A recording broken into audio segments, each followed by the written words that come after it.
Hi guys, welcome to T-Fafers TV. We are back again with the latest gossip nyaya dziri kupisa dziri kutenderera social media. Baba Harare vachinyomba Holy Ten na Michael Mags. Munongoziva mega Holy Ten na Michael Mags, they have part ways. Asisipo Michael Mags paipasamanyanga sound. Saka baba Harare vauya vakati kana pane break up yadirwadza kutopfura angu break up ndiya samatama na maikoro apa anga akapromiswa mota.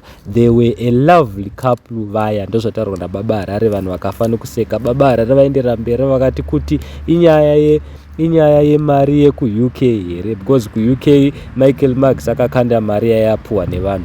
Mumwe munhu akati unongoona zvese zvipfupi ndofunga vanga vachitukana nemasmall letter chete. Ndozvataurwa nababa Harare.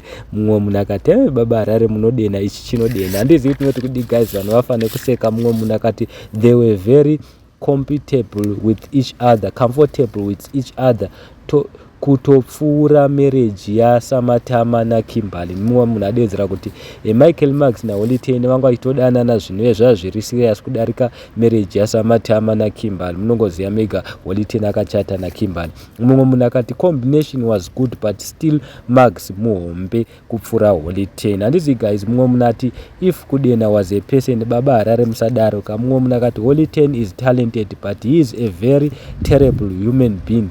Now these false words make sense to me. Zvirunzi false akataura akati uyu mufesi uyu anonzi Holy Ten mumungwarira, anoda zvinhu zvake chete, haana basa nevamwe vanhu. Mumwe munhu akati they were in love. Samanyanga sounds kikiki divorce chirungurira chete ichi. Mumwe munhu akati city father papa doesn't wait. Munotaurisa. So guys, I don't know kuti kudi, asi ndozvataurwa nababa Harare vadedzera kuti timu iri raidanana zvisingaiti. Vamwe vanhu vakadedzera kuti raidanana too much.